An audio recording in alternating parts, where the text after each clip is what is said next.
Yapping. Haha. It took me a minute to find the button I can't see.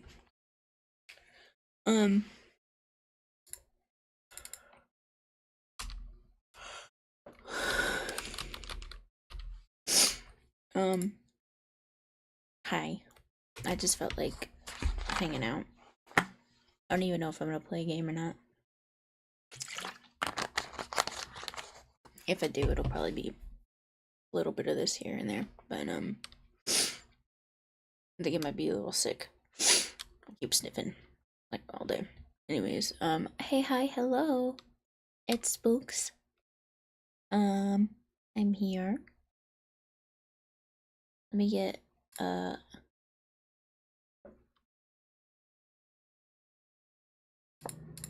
background music. Thanks to Turn Beats. I just recorded me taking tests. We should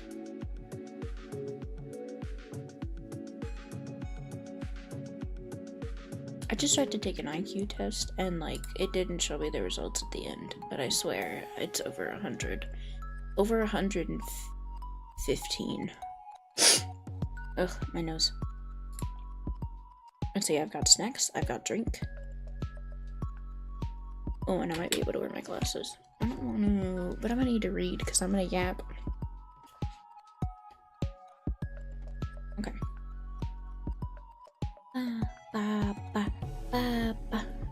Ooh, can I? Bang, bang, bang, bang, bang, bang, bang, bang, bang, bang, bang, bang. Yeah, bed.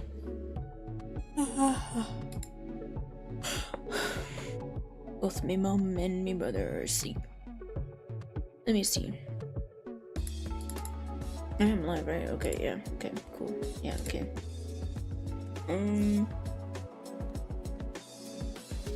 What am I doing? I don't know. Let's open up some stuff. Oh crap, I just opened YouTube by instinct. Oops. I wanna look at stuff that I made. Ready for this? It's gonna blind you. Oh. It's gonna blind you.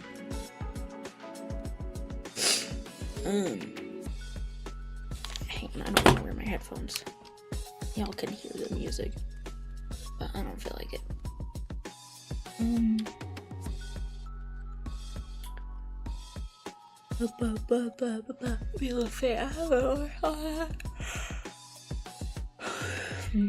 So long.